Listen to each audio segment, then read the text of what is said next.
Trevor Bauer here with Marika. We are going to be talking about throwing routines, some mechanical stuff, breaking down our mechanics on the mound, and teaching the Gangster Curveball, which is a Warren Bauer creation. And how I learned to throw it and served me right my entire life. So we're gonna teach you the Gangster Curveball. I'm ready. Let's go. What do you do for warm-up? Usually just weighted balls. Do you throw weighted balls? Yeah. Okay, what's your routine with weighted ball? Well, first off, who taught you about weighted balls? My coach back in Canada. He's driveline certified. Driveline certified. So you're familiar with the driveline. But I only know a little bit. So. Okay. So That why is don't your you walk me specialty. through? Why don't you walk me through your routine? Usually start on the one knee. You go kneeling throws. Yeah. Okay. The back.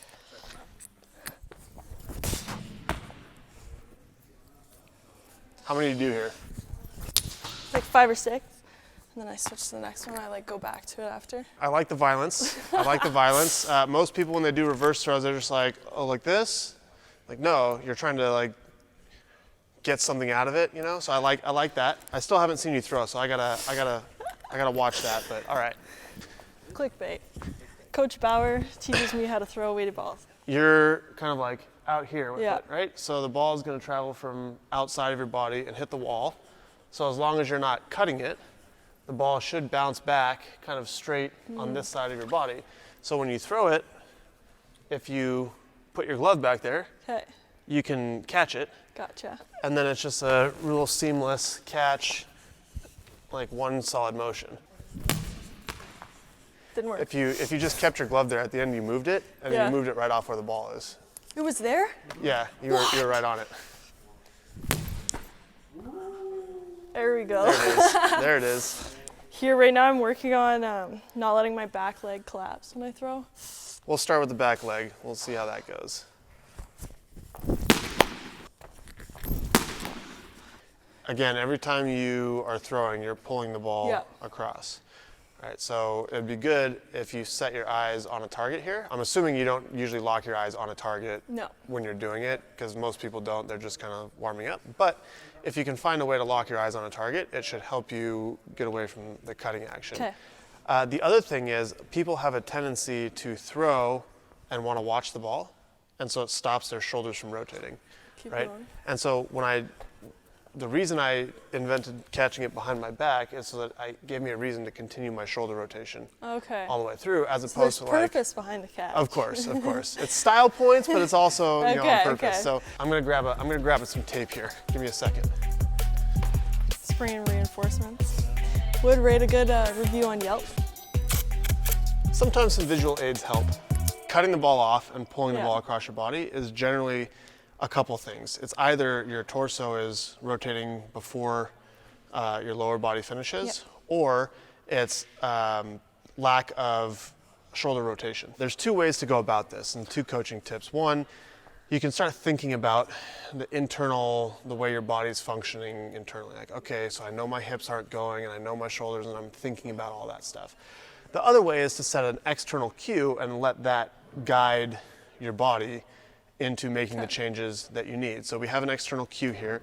My preference is always an external cue. And if we can get an external cue to guide the way your body's going to move, it's a lot better, because now you don't have to think about stuff and it doesn't disrupt the natural athleticism. Okay. There you go. You go twice through that routine? Yeah. Okay. Right now in your routine, there's a large gap between just the shoulder rotation and then the full throw. Yeah. You're not really getting your lower half integrated into it at all. So one thing I like for that is what's called a roll-in. I generally do it with the green ball. You're gonna step in with your right foot. You're gonna pick your target out, and you're gonna take your hand to that target, so it looks like this. Okay. Basically, you want to try to think about your hips being forward the entire time. That's not Keeping them actually square. That's not actually what's going to happen, because of course, as you retract and your torso turns, your hips are going to turn. But you want to have the cue of thinking that your hips are straight. Going forward. Yep. There we go. Yep. Did we just break this? Look at that. I'm so sorry. That's fine. This is an old one. I use this thing all season, so it's been here for a while. When you throw it, your direction, you were hitting I think actually, you can see right here where the ball broke. That's how I broke the ball. It's not Marika proof. That's where it hit. So like you dotted up the X pretty well.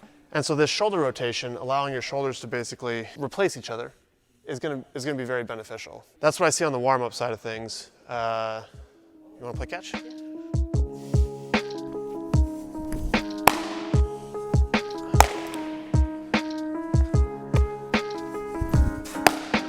So one of my favorite drills is actually like a backhand drill, simulating a backhand throw in the 6-hole. So fielding a ball, stopping, and turning and throwing. It makes me rotate my hips first. So now my hips are ahead of my torso. And I have to transfer the ball into my hand, which keeps my arm action short and makes me actually just rotate through as opposed to getting like long or getting out of sync. Yeah.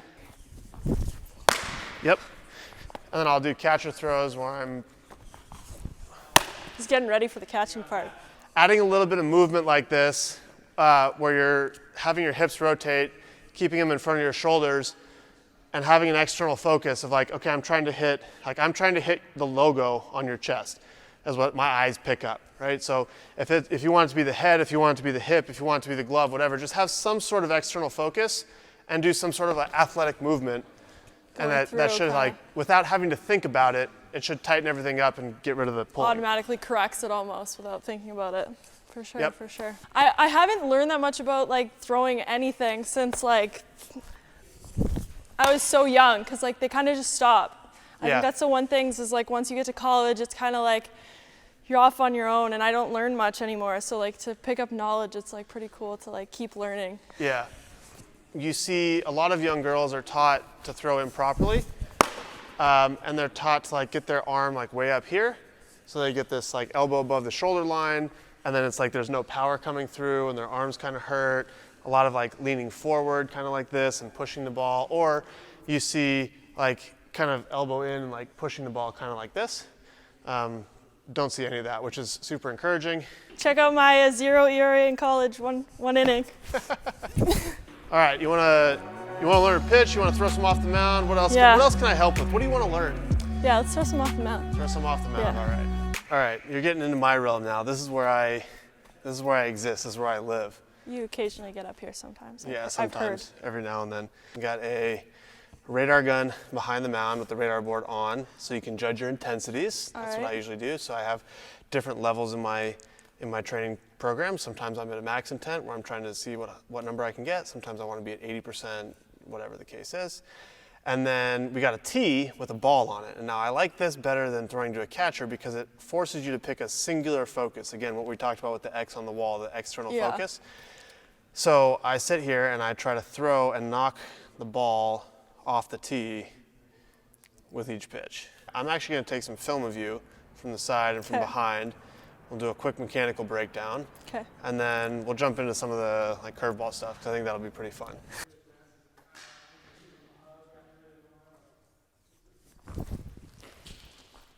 Okay, let's see what we got here. So ideally we'd see the front foot down in this position with the hips. Your lower body's in a great spot here.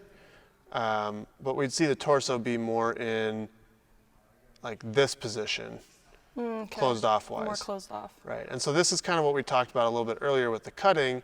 So now your heel's down, the torso's open. So now it's gonna just come here and then kind of stop rotating, and then you rotate again afterwards, after the ball releases. Some of the rotational drills we talked about, the straight pick off, the short stop throw, getting the hips to go first will be very beneficial. But overall, I mean, the segments all move very well. There's just a little bit of a break in the timing between the lower half and the upper half. But the movement pattern is very good. Go through your normal delivery. Did you feel any sort of stretch in your obliques or anything else? Yeah. Okay, right let's there. try it. Let's try it again. This time I'm just going to kind of pin this shoulder forward. So right when you get your foot's about to hit, I feel like a big pressure into my hand. And it's because your shoulder wants to turn and open up as your hips are going. And that's what we want, because that's when your hips are actually really starting to turn over, and they turn over really well.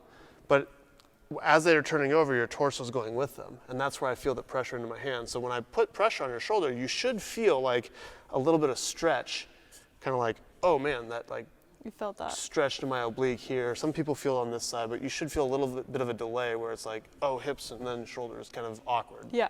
Just that little bit of delay means that your foot can get down and your shoulders are still here, and then they've stretched, and that's that stretch that you're feeling, that little delay, and so now the heel's down, so now it all springs forward, but you have something firm to rotate against. 64. Just hit my my PR right there. You want to learn curveball? Absolutely. There's 3 keys on a Okay. curveball, all right? The very first thing is you want to keep a stiff wrist and forearm. Okay. So a lot of times people think that on a curveball you want to like snap the wrist. That's what I've always been told. Right. Probably So why it doesn't move. yeah, that's exactly why it doesn't move. So the thing you think about first is a stiff wrist. So the way I tell people is if there's a board over here and Yeah. you're going to have to karate chop through the board, Okay. how would you do that? And it'd be like with a stiff wrist, right? So that's how you throw a curveball. First get this stiff, then you're going to position the ball in where your this finger, because this is the finger you want it to come off of, your middle finger. Yeah. That's what's going to impart the spin. Okay. So you're going to position that on a seam somewhere. It doesn't really matter where, but you want to make sure that you have it on kind of the inside. You don't want to be on the outside part of the seam where you're going to be pulling against Yeah. leather. You want to That's pull. usually where I'm in, like on the inside. Yeah. So whatever grip feels good, Okay. find a place on the seam. So you're going to go stiff wrist, put the ball in where the seam hits your middle Okay. finger, and you're just going to curl it into your hand kind of like this. So These 2 fingers? I'm holding it with just my middle finger pressing it into my palm. Thumb is off. See how all my fingers are off? Yeah. Can you take your thumb off? So now you want this. So this is going to be stiff.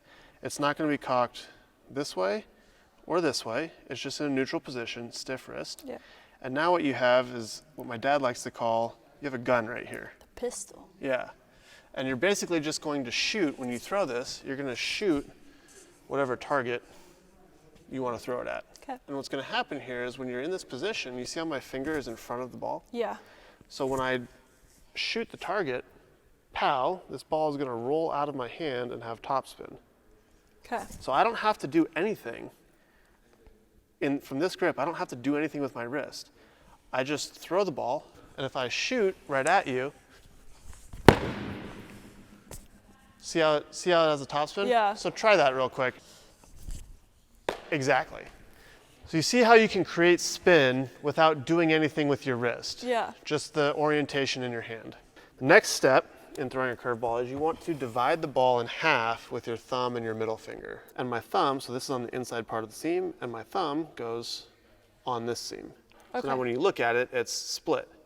You can do it on the 2 seam here if you want to pull on that, and your thumb just kind of goes, there, it's split in half, right? So find a position on the ball that's Okay. good. Make sure it's split in half. And again, you want to make sure that you can hold it with your thumb and your middle finger in a way that your wrist is going to maintain being locked in. Make sense? Yep. See how my wrist is straight? Okay. You've gotten good at doing this and creating the spin, so now we need to work that back a little bit towards the delivery. So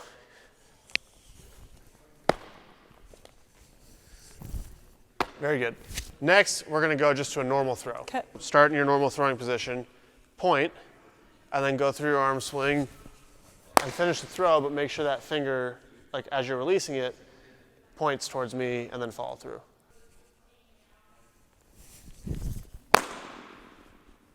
Oh. See how you finished? Yeah. Okay. This brings me to the last point. When you finish, you have this gun. Yeah. This is the way my dad teaches it. It's not cool to just shoot a gun. You have to shoot it like a gangster. That's what my dad tells all the kids that he teaches, all right? So what he means by this is as you're coming through, you stiff wrist it, the ball is released, but you have to turn the ball over this way. You have to pronate through the release. Okay. As opposed to, like you just finished that last time, you finish like this. Mm-hmm. See how your hand is up? This is supination. You're familiar with supination Yep. and pronation? So you're finishing in supination. The only way you do that is if you're breaking the wrist or doing something around the ball, Okay. and you're finishing like this, right? When you throw, you don't finish like that. You throw, and then your hand Comes turns over, over, yeah. right? So the last piece of it is you have to pronate through the release. And the way he talks about it is taking your gun and turning it into a gangster's gun, yeah. When you go to throw this, you're gonna feel really weird trying to turn it over. But the main thing to think about is drive your hand to me and just let it finish. Without flicking it.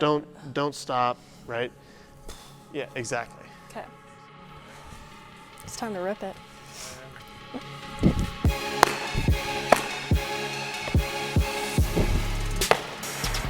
Okay. It feels like way easier. Yeah. Takes a lot of the timing, because if you're trying to like do this at the right time, it's super inconsistent, you know?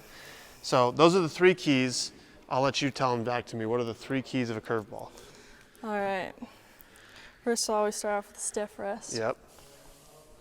And then we have to have a straight line going through. Cut the ball in half. Yeah, and then when you're coming through with the straight, and then turn, because you got to be a gangster. That's right.